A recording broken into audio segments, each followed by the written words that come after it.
আলাইকুম।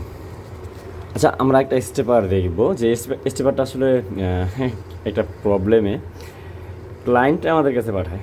কেন ক্লায়েন্ট আমাদের কাছে পাঠায়? যে এই ড্রাইভারটা মূলত কি হয়, কাপাকাপি করে। হ্যাঁ, তারা অনেকভাবে ট্রাই করে দেখছে, সিম্পল বিষয় অবশ্য। সো কী করে, কাপাকাপি করে। কাপাকাপি করে ধরেন মোটরটা কী করতেছে, ঝাঁকি মারতেছে। ও মাই গড, ঠান্ডা লেগে গেছে আপনাদের জন্য। লাস্ট কোর্সের ভিডিও দেখছেন কি আপনারা, যারা আসলে কোর্স কিনেননি সার্ভর স্টেপ, বাট আপনারা কিন্তু সিরিজের থাম্বেলগুলো দেখতে পারতেছেন, তাই না? সো আমাদের অনেক বড় একটা অনলাইন কোর্স হবে ইনশাল্লাহ, দেশের বাইরে বেশি সেল হবে এবং আমি আশাবাদী। আর আপনারা যারা আমাকে অনেক বেশি সময়, এমন স্টুডেন্ট আছে আমার সাথে 2 বছর যাবৎ অপেক্ষা, এবং যেটা হলো আমার সাথে ঝগড়া, এবং তিনি অনেক কষ্টও পাইছে, তবুও আমি তাকে বোঝানোর চেষ্টা করছি। তো সময় শেষে কাঙ্ক্ষিত সেই ফলাফল নিয়ে আমরা আসতেছি, এবং বেটার কিছু। তাই শুরুটা আমরা কোর্সের সার্ভো থেকে শুরু করছি। ওকে, তো এটার আলোচনায় আসি। কি করা হচ্ছিল, আমরা এইটা রিসিভ করার পরে যেটা হলো, আমরা একটা ট্রায়াল দিয়ে দেখি না। সো ট্রায়াল দিয়ে দেখার পরে আমরা দেখতেছি এইখানে কি হচ্ছে আমাদের, এই যে 3টা রেজিস্টার দেখতে পাচ্ছেন, এই 3টা রেজিস্টার মূলত ফুইটা গেছে। দেন এইখানে যেই ট্রানজিস্টরটা ছিল, যেটা পাওয়ার সুইচিংয়ের কারণ বা পাওয়ার, এই আমাদের এইখানে 48 কি কত 48 সরি 3844B, হ্যাঁ, এরকম একটা পিডাব্লিউএম আছে। এই পিডাব্লিউএম এবং এই SMPS2 কন্ট্রোল করার জন্য একটা ট্রানজিস্টরও ছোটো লাগাই দিছে। আর এই হলো এর ড্রাইভারের যে কী বলে আমাদের ড্যামোটা দেখতে।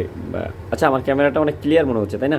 এই কারণ কি, আমি একটু ক্লিন করে নিয়েছি তো আমার মোবাইল। আমি আমার ফোনটা আসলে কেনার পরে ক্লিন করিনি, আজকে একটু পিছনের ব্যাক কভারটি পরিষ্কার করে দেখি, ভালোই মাশাআল্লাহ। আমার ফোন তো ক্যামেরা ভালোই, আমি তো একদম খুব সুন্দর ক্লিন ছবি হচ্ছে, তাই না? অনেকে বলে যে রেজলিউশন একটু দুর্বল, আমি সেটা আপডেট করে ফেলবো।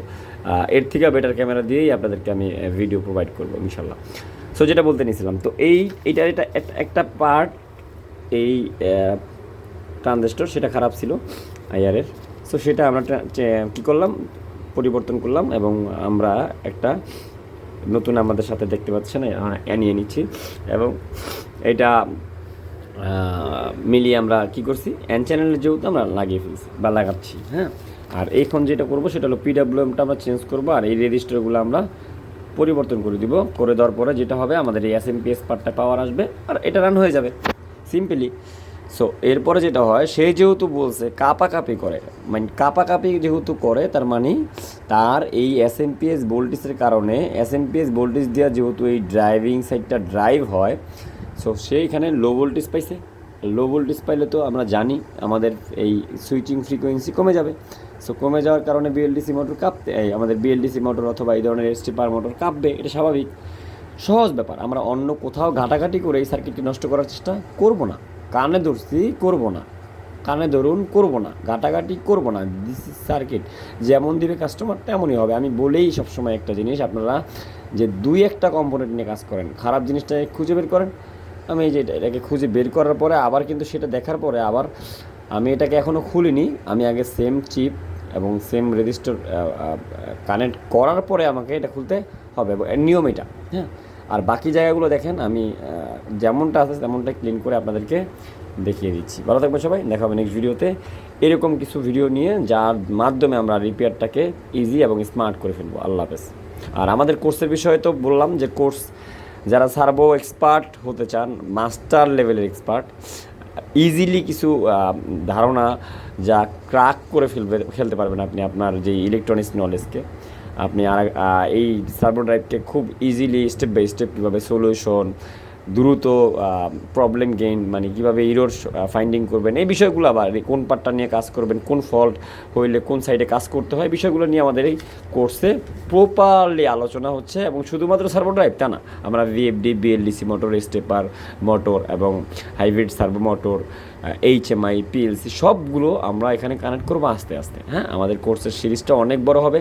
সো কোর্স যেহেতু অলরেডি পাবলিশ হয়ে গেছে, আমরা প্রতিদিন ভিডিও আপলোড দিব। আর মনে রাখবেন, আমাদের এক একটা সিরিজে একটা ভিডিও লিমিটেশন থাকবে। আমরা অ্যাভারেজ কিছু ভিডিও দেওয়ার পরে যেটা হবে, সবগুলো সবগুলো আমাদের যেই ডিপার্টমেন্টের যে কী আছে, আমাদের ডিভাইস আছে, সবগুলো থেকে আমাদের যে মেইন পার্ট, সেগুলো দিয়ে আমরা একটা কোর্স রেডি করার পরে সেখানে ভিডিও আপলোড করতেই থাকবো ইউটিউবের মতো, এবং সেই কোর্স বড় হতেই থাকবে।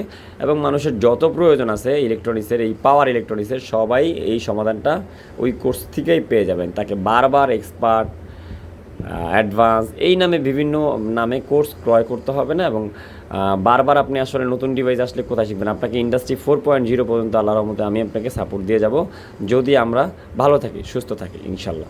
আল্লাহ হাফেজ, দেখা হবে নেক্সট ভিডিওতে।